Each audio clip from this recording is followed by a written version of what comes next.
Hi guys, welcome back to my small engine repair channel. Today I'm going to show you a quick repair hack on a chainsaw that's leaking bar oil, and I'm only recommending this repair when the parts are so expensive that it makes it not worth fixing the chainsaw. The repair I'm going to show you today will cost you less than 10 bucks.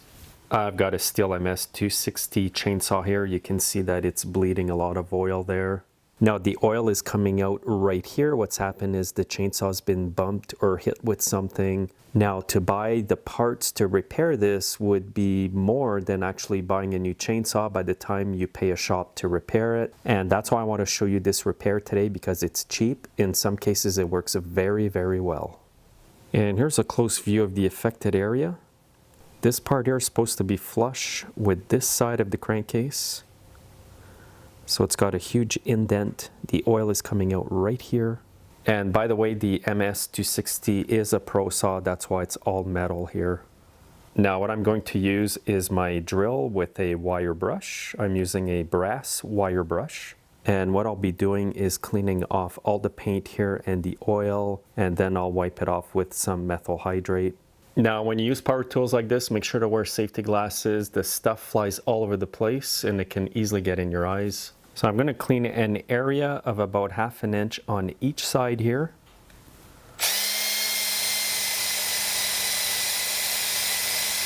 Now because I do have the chainsaw tilted like this, I did not empty the rest of the oil. If you have oil that's seeping where the seam is, make sure to empty the tank first.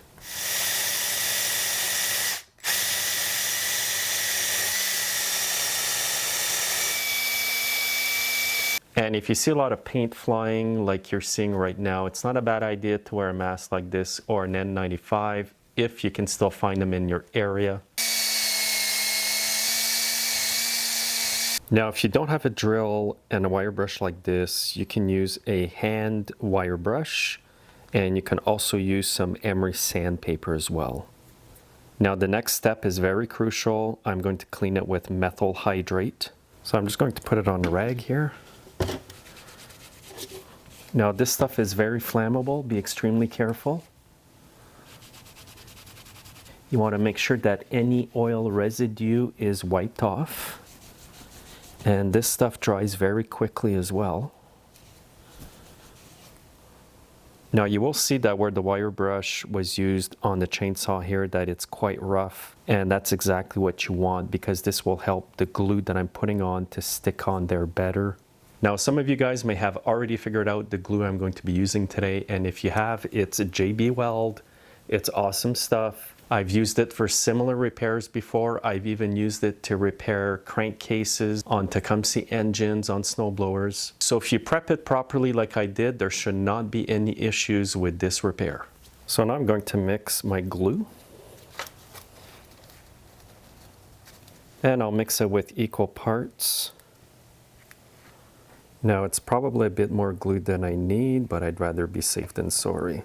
Now mix it up very well.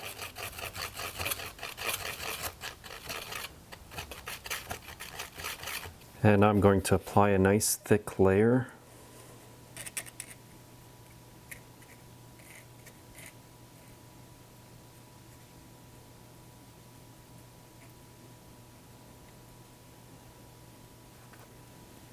And I did mix way too much glue.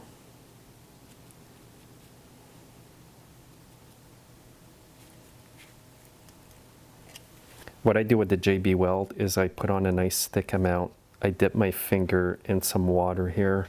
Then I shape the glue.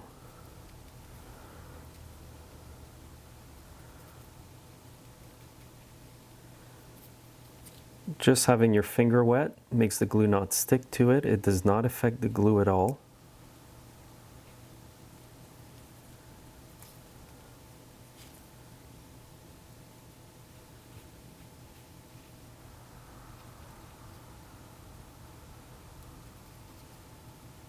Now there's a nice amount of glue there. I'm going to let it dry and finish up the video tomorrow. I would give it at least 24 hours before putting oil back in the chainsaw.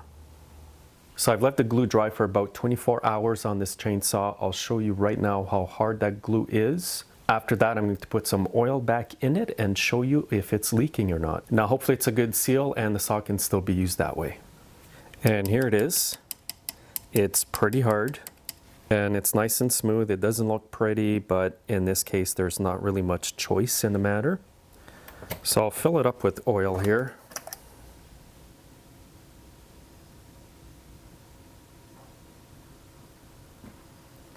And you can see the oil is right at the top. I just want to make sure you guys see that before I tip the saw over to check for leaks.